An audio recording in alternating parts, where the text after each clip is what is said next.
다시 교회가 회복되어지고 성도들이 마음의 상처를 치료받고 서로 하나가 되어질 수 있는 비결은 다시 원초적인 복음, 십자가 복음으로 돌아가는 방법밖에 없는 줄로 믿습니다. 여러분, 예수 그리스도께서 나를 위해서 이 땅에 오셨고 십자가에서 죽으셨고 부활하셨다고 하는 이 단순한 십자가 복음을 받아들일 때에 다시 교회는 건강을 회복할 수가 있다는 것입니다. 우리는 십자가가 하나님께서 얼마나 귀하게 여기시고 우리에게 복을 주시는 방법이 되는지 한번 생각해 보도록 하겠습니다. 첫 번째로, 하나님의 지혜로 믿는 십자가. 십자가는 절대로 세상의 지혜와 지식으로 믿을 수 있는 것은 아니라는 것입니다. 전적인 성령님의 역사, 하나님의 지혜로 믿게 된다는 것입니다. 기록된 바, 내가 지혜 있는 자들의 지혜를 멸하고 총명한 자들의 총명을 폐하리라 하였으니, 하나님의 지혜에 있어서는 이 세상이 자기 지혜로 하나님을 알지 못하므로 하나님께서 전도에 미련한 것으로 믿는 자들을 구원하시기를 기뻐하셨도다. 너희들이 십자가에 매달려 죽인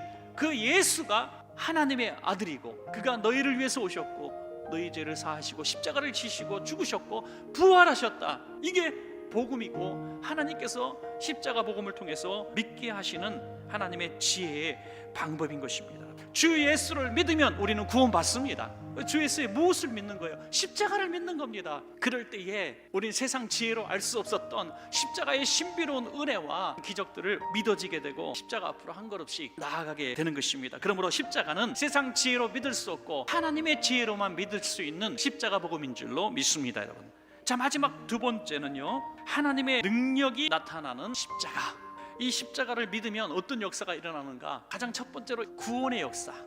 예수님이 십자가에 달리심으로 내 죄를 대신하여 대속하셨다는 거죠. 그렇기 때문에 구원의 십자가가 된 것입니다. 이것이 믿어지는 것이 얼마나 복입니까? 예수 그리스도께서 우리 사랑하는 여러분들 개개인을 위해서 대신 죽으신 것을 믿으십니까, 여러분? 이걸 내가 아멘으로 받아들이는 순간 하나님께서 마땅히 죄의 값은 사망인데 예수 그리스도를 믿는 그 믿음 때문에, 대신 죽으신 예수 그리스도의 피 때문에 우리의 죄를 사하셨다는 것입니다. 또 하나 뭡니까? 우리는 치료의 능력이 나타나는 것을 경험하게 됩니다.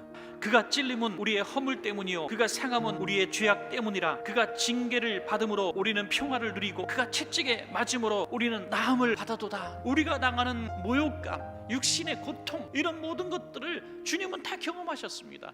우리 예수님은 상처 입은 치료자로서 나의 맞음이 너를 치료했다고 말씀하시는 분이십니다. 그러므로 예수님의 십자가의 그 채찍에 맞으심으로 우리가 나음을 받았다고 하는 이것이 믿어질 때에 구원의 십자가의 역사가 일어나는 것입니다, 여러분. 마지막 세 번째는 약할 때 강함 주시는 하나님의 능력이라는 거죠. 그러나 하나님께서 세상에 미련한 것들을 택하사 지혜 있는 자들을 부끄럽게 하려 하시고, 세상에 약한 것들을 택하사 강한 것들을 부끄럽게 하려 하시며, 하나님께서 세상에 천한 것들과 멸시받는 것들과 없는 것들을 택하사 있는 것들을 폐하려 하시나니, 이는 아무 육체도 하나님 앞에서 자랑하지 못하게 하려 하심이라. 하나님의 능력의 십자가는 강한 사람들을 불러 모아 강한 교회만 골라서 하나님이 사용하시겠다는 게 아니에요. 하나님의 십자가의 능력을 믿는 사람들을 통해서, 약한 것을 통해서 강한 일들을 이루게 하시고, 힘없는 연약한 가난한 교회를 통해서 세계를 변화시키겠다는 하나님의 약속이 여기 있는 것입니다.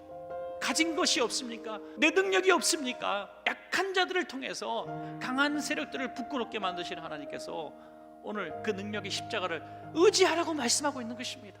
그 십자가로 인해서 다시 일어나셔서 신앙의 명문가를 다 이루시고 우리 한국 기독교가 세계를 향해 다시 선교할 수 있는 강력한 선교 국가가 되기를 간절히 소원해 봅니다.